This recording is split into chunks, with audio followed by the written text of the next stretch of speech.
streams. Hot streams for your face. Hot streams for your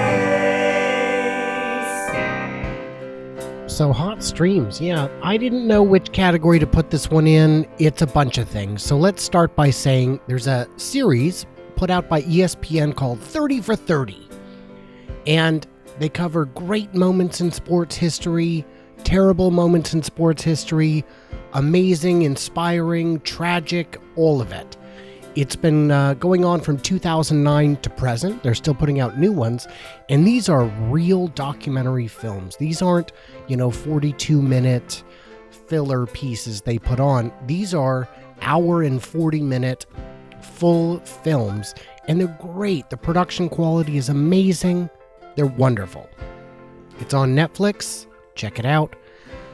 But the one this week that I want to talk about is called 30 for 30 Fantastic Lies. And this one is about the Duke lacrosse scandal, the allegations of rape, what were later found to be false allegations of rape.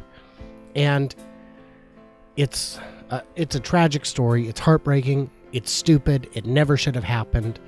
And this documentary walks you through it. The biggest thing is there was this horrible rush to judgment. Story came out. She was, an African-American, I think she was 20 years old. She was working as a stripper and escort and dancer. She went to this party. They say they paid $800 for two girls for 2 hours. They got 5 minutes and they left, something like that.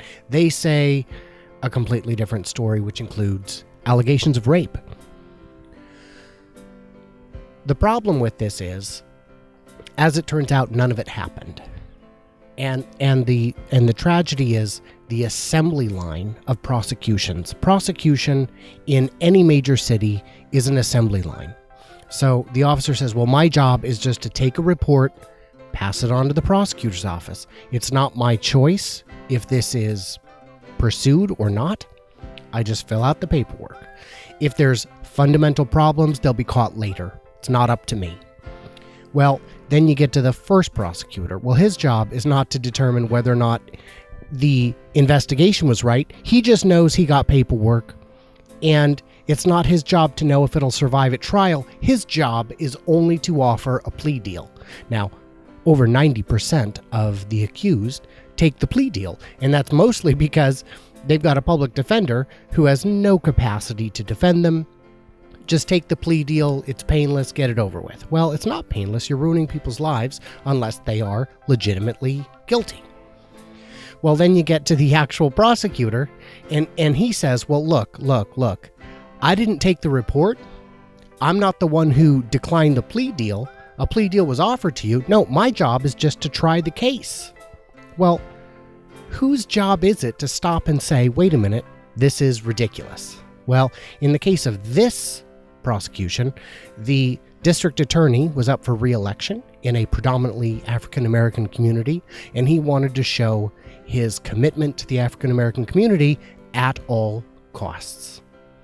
And the judge, he doesn't, his job is to say, well, if the police wrote the report and they handed it to the prosecutor and the prosecutor's gone through all these steps, clearly this case has merit. Well, that's not always how it works.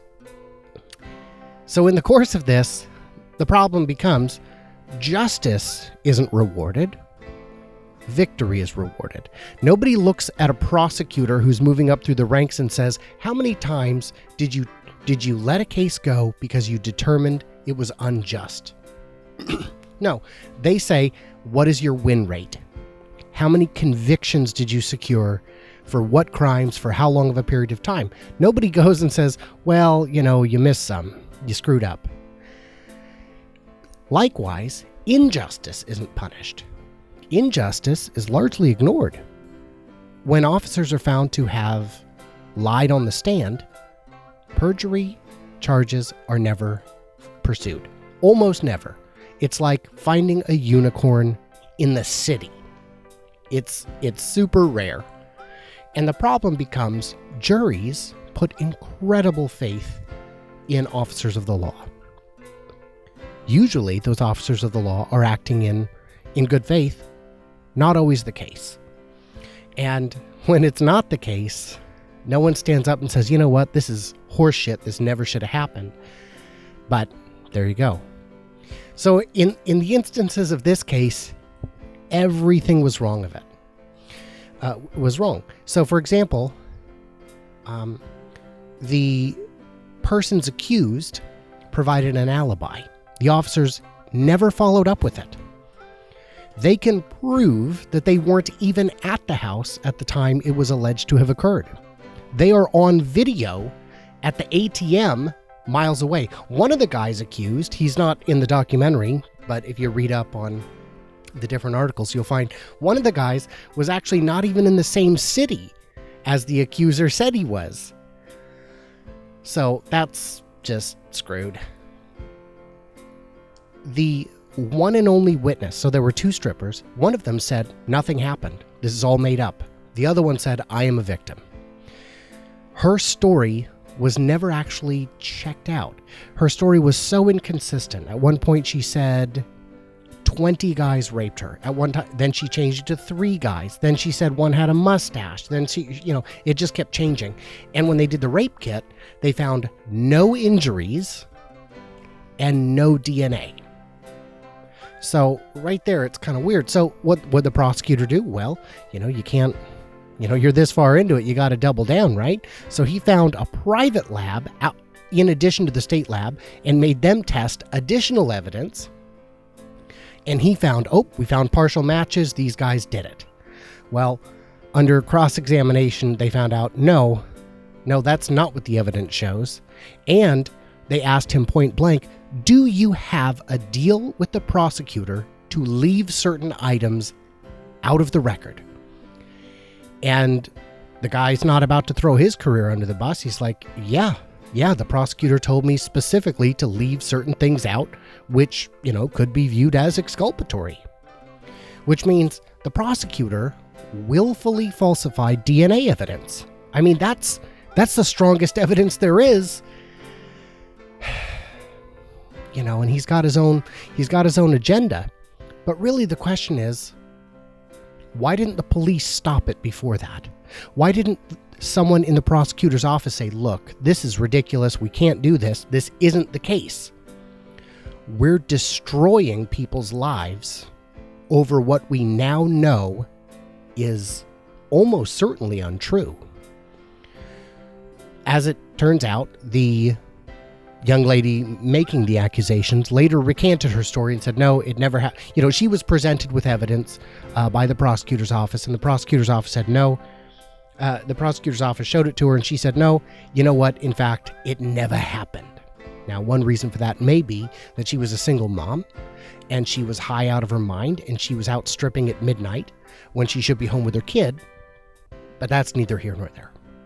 There were too many reasons to stop it, and they just didn't. And these lacrosse players, they've got, their schooling, they've got their athletics. Was it dumb to bring in a stripper? Well, I guess so. They didn't bring her in as an escort. She came as a stripper. No one had sex with her, although the DNA, they later found out the DNA said she had had sex with multiple partners that day. None of them were the lacrosse players. So it was, and the best part is when they gave her a lineup on the computer, the lineup was not what you would call scientifically based. The lineup, they said, here, we're going to show you pictures. Every picture we show you is of someone on the lacrosse team who we believe was in the house that night. You just tell us which ones assaulted you. Now, the standard practice is for every one potential suspect, you need to have 5 non-suspects. That way, you weed out the false positives. Well, anyone she picked from that lineup was going to be a lacrosse player from Duke who was believed to be in the house that night. Well, as it turns out, she picked one guy who wasn't even in the same city, and that wasn't grounds for scratching their head. I mean, I can't wrap my head around it. And while she did recant her story, she later wrote a book explaining how, well, I only recanted because it was political. I was still raped, despite there being literally no evidence and ample evidence to disprove it. Specifically, that the guys who she said did it weren't even in the house at the time. We've got their cell phone records. We've got ATM camera footage. I mean, none of it adds up. So, here's the fun part. Where are they now? Well, the players who were sued, who were prosecuted for rape, they all finished college. They all went on to careers. One of them is now an advocate for the Justice Project and works with them on fundraisers and other things. So they've all gone back to their lives, I guess you could say. This cloud will always hang over them. So what about the DA? Mr. Nifong was disbarred for his fraud, corruption, and willfully withholding exculpatory evidence. He knew what he did wrong, and he did it anyway. And on the stand, he cried and said, what a mistake. Yeah, it's a mistake. You got caught. You knew what you were doing. We know because his campaign manager at the time participated in the film and explained he knew damn well. And I told him not to do it, and I quit halfway through the election because I couldn't be part of it. So what happened to him? He was disbarred and sentenced to jail. That's right. He served 1 day in jail.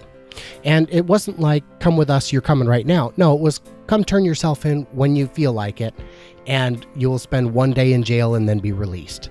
Oh, what a punishment. What a punishment for trying to destroy these people's lives on what he knew to be flawed, if not completely fabricated information. He was sued, and when he filed for bankruptcy, because, he's disbarred, he lost his profession. He was disbarred and sued. When he filed for bankruptcy, he listed $180.3 million in various debts. Almost all of it was pending litigation against him, pending civil suits against him. Now, he doesn't qualify for Section 7 or Chapter 7, where you just write it all off and it never happened. His income was too high. He qualified for Chapter 13, where you reorganize and you still make payments. Well, somehow, the judge said, no, you get Chapter 7, which is, by the way, bullshit. That's not how it works. Clearly he knew the guy, whatever. So he filed for bankruptcy, got out of his debts. So the investigator, Sergeant Mark Gottlieb, 2 years later, quit the police, became an EMT, and in 2014, he took his own life. Now, you can argue that these players had their lives destroyed. You cannot argue Mark Gottlieb had his life destroyed by this prosecutor, by this renegade, reckless prosecutor. You don't go from being... It's just stupid. Well, again, where are they now? Jesse Jackson had said during the trial, I will pay for Crystal Mangum's college even if it's found that these allegations were made up. True to his word, he paid for her college. She got an associate's in police psychology for what little good that did her. But where is she really at now? Well, a few years later, she stole a cab. She gave a lap dance to a cabbie, stole the cab. Cabbie immediately called it in. She led cops on a high-speed chase, oncoming traffic, the whole works, tried to run over a cop but missed, crashed into his cruiser. So, of course, she went to jail for that. How this comes about, I don't understand. She served 3 weekends in jail for that. Now, mind you, she was never punished for all the false accusations. She went right back to stripping and all that, and then she was arrested for attempted murder when she tried to kill her boyfriend. Well, she pled down to assault and great, moved on, new boyfriend.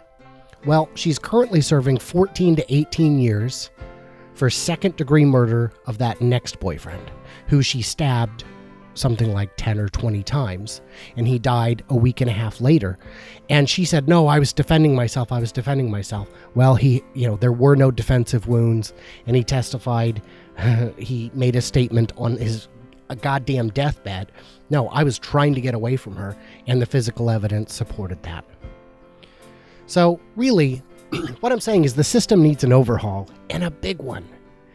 The police could have stopped it. The investigators saw that the testimony, that the reports were inconsistent and ever-changing.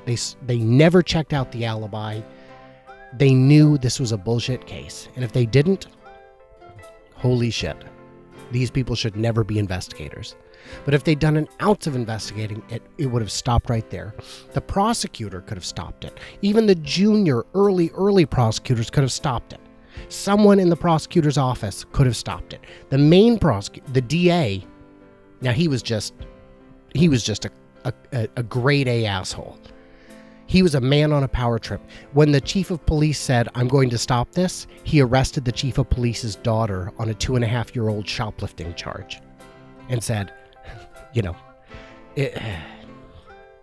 what a power-hungry asshole. That's when you need to step up and stop the guy. But nope, no one did it. The judges could have stopped it, but they trusted the prosecutor, they trusted the police, they trusted the forensic investigation until it was found to be wholly flawed. It was stupid. So really, no one was punished equitably with the harm that they knew they caused.